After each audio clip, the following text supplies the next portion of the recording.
In the mid-60s, after having played an instrumental role in bringing Godzilla and many of Toho's other iconic characters to life, E.J. Tsuburaya established his own studio, Tsuburaya Productions, and created the Ultra series. It's the second installment of this long-running franchise that I'll train my attention on today, Ultraman. Anyone not already a fan of the genre or older tokusatsu media might rightly wonder what earthly good the series has for anyone removed from its heyday or what value it ever had to begin with. And two hurdles must be acknowledged and cleared before this can go further. 1. Obviously the special effects here are dated by modern standards. The effects of the Ultra series very evidently improved with the passage of time. What you see in later offerings is considerably more polished and convincing than the work here, where one can readily tell these are men in rubber suits and that there are visible tears and strings galore. 2. Ultraman is a fantasy special effects series. You're not going to have a good time if you demand strict conformity to real-world logic, as the show often plays fast and loose with its writing. There's no way the Science Patrol as presented in the series could function in real life. Their budget is impossibly limitless, manpower impractically limited, and at times, with the strategies they employ, it seems implausible that the organization accomplished anything prior to Ultraman's arrival. That and sometimes intriguing plotlines aren't explored as thoroughly as they could be, and what nuance that does exist is sometimes further diluted by the English dub. So, with all that said, what has allowed the series to endure as long as it has? Why does Ultraman continue to stick around? What makes this show an appealing watch for modern eyes outside of nostalgia or derision? I'll start with what will probably be the first and biggest barrier to entry for most, the special effects. When understood within their proper context, the special effects should be forgiven to some degree. While the technical execution does not always match the ambition, it definitely has charm and imagination to spare, but the effects do improve as the show goes on. For example, Ultraman's face is somewhat misshapen for the first several episodes before taking a more flattering form. It's also worth noting that Tsuburaya had a reputation for allowing and requesting the use of funny-looking effects for the sake of amusement. The best example of this was his insistence on using a horse puppet during the ranch scene of Frankenstein Conquers the World, instead of a special effects method that would have yielded more realistic results. His reasoning? He thought the prop would be more fun, so sometimes a less than convincing shot might be his sense of humor at work, rather than a technical failure. Still, I imagine this was more acceptable when the show is closer to being state-of-the-art than it is today, but the point of special effects is to tell a story and entertain, and the effects of Ultraman, while succeeding more in the realm of style and charm as opposed to convincing one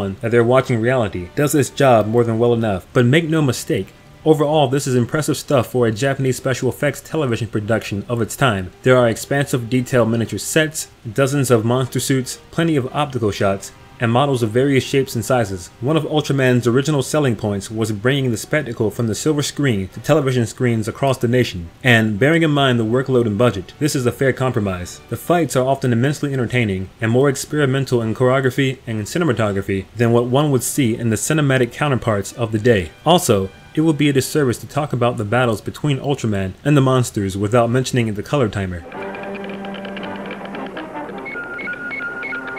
Tremendous energy Ultraman gets from the sun diminishes rapidly in Earth's atmosphere. The blinking light is a warning. Should the light go out, it will mean Ultraman will never rise again. It's a restriction that prevents viewers from asking why Ultraman doesn't handle the monster himself from the start, forcing him to wait until all hope was lost. It creates tension, the flashing light and warning buzzer serving effectively towards that end, and helps to keep costs down by limiting the amount of time Ultraman can spend on screen.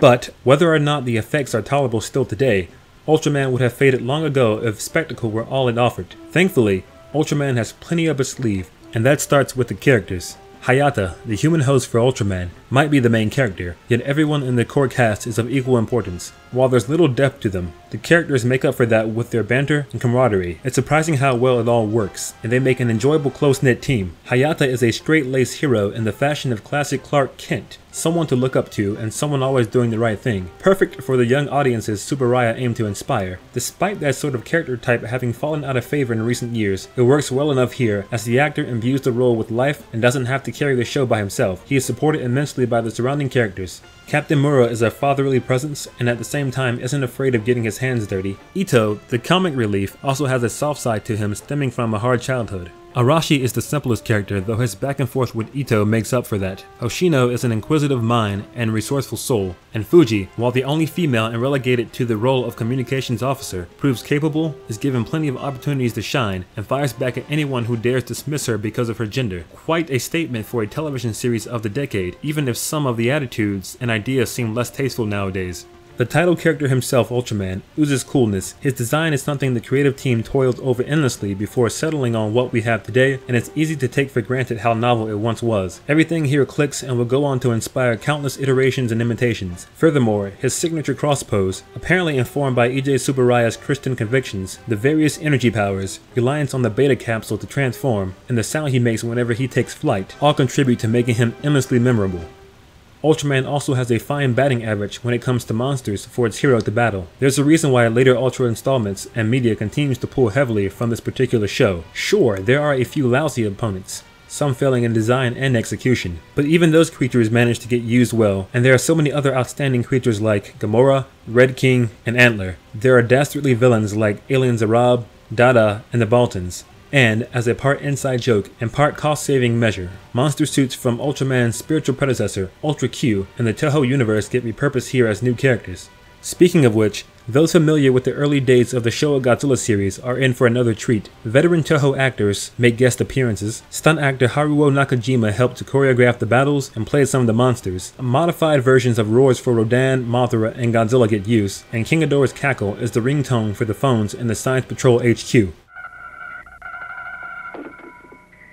There is continuity and some character development. For instance, Ito, who produces the tools he and his teammates need to battle the latest and greatest threats, wonders whether Ultraman has rendered him useless, or Hoshino, the youth who no one initially takes seriously, is determined to prove his worth, eventually earning himself a position on the team. However, most episodes are self-contained, as the show is primarily about seeing how the characters will react and overcome the mystery and monster of the week. But Ultraman gets a lot of mileage out of his simple setup, succeeding in its broad ideas and ability to evoke emotion. The visual and editing experimentation mentioned earlier holds true for the dramatic scenes as well. Whether through framing or editing, the show is fond of trying new things. Ultraman normally operates in a wholesome, fun, anything-goes realm, but it also manages to juggle mystery and tragedy just as effectively. There are genuinely touching episodes where the show gets you to feel sorry for the monsters, such as the episode featuring Wu or Gabadon, and the show often manages to have a legitimately sinister vibe to it. Episodes involving Dada and Baltan are excellent examples of the latter point.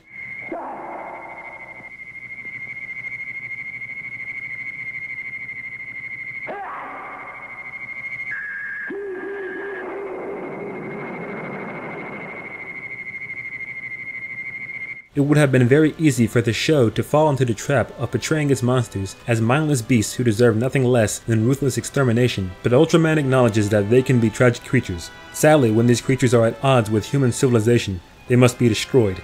It's something that brings to mind a quote often associated with Ishiro Honda: "Monsters are tragic beings. They are born too tall, too strong, too heavy. They are not evil by choice. That is their tragedy."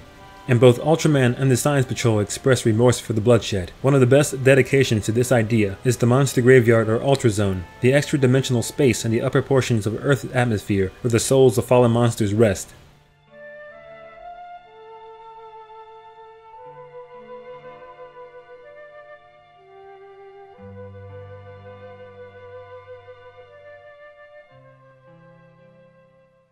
Finally, the last weapon in the show's arsenal is composer Kunio Miyachi. Everything from the opening song, to the themes of the Science Patrol, to the suspenseful cues, and the jazz-esque or moody pieces work beautifully with the material and hard to forget on its own. Ultraman would be a far less effective viewing experience without its score. What might seem like mindless retrograde trash at first glance has quite a bit to admire under the surface. It isn't an irreproachable work by any means.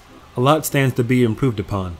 Sometimes the writing is a bit too wonky even for its fairy tale logic, and editors drop the ball every once in a while. But overall, Ultraman is surprisingly poignant, thoughtful, and above all else, entertaining. And for those reasons, it still works today.